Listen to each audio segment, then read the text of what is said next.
আসলে আর কিছু পাই আর না পাই, এই যে দেখেন আমার বিয়াই, এই যে কমলা গাছ কি সুন্দর কমলা পড়ে রয়েছে, কেউ খাওয়ানোর মানুষ না। আমার বিয়াই দেখেন তাজা কমলা গাছে থেকে পারতাছে, অসম্ভব মিষ্টি, সেই মিষ্টি। বিয়াই গাইস, আমরা ইতালি আছি, ভিক্টোরিয়াতে। ইটালিয়ার একদম সিসিলিয়া ভিক্টোরিয়া। গাছের কমলা আমরা একদম পেরে খাচ্ছি, খুব সুস্বাদু। ইটালি আসলে আপনারা খেতে পারবেন এই সুস্বাদু কমলা, একদম গাছ থেকে পেরে। আমরা এই যে কমলা দেখেন, এই যে একদম দেখেন সুস্বাদু, তাজা গাছের কমলা, আমার একদম বিয়াই পারতাছে। সুস্বাদু কমলা। হুম।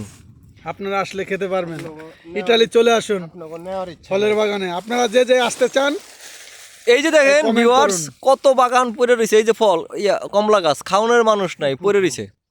এই যে আমার তাওই, এ তাওই, ছোট ছোট লাইকের লেগে তাওই কি অবস্থা, এই তো কমলা রে কমলা। কিছু কই বনি উঠলে উঠেন পারেন, আমরা এই যে ভিডিও করতেছি, মনে করবো যে আমরা রিলস করতেছি। আমরা এই যে পারতেছি, মালিক নাই তো, এটা পড়ে রয়েছে, কেউ জিগাইবেও না। এ বিয়াই মিঠা না ধাক্কা দাও।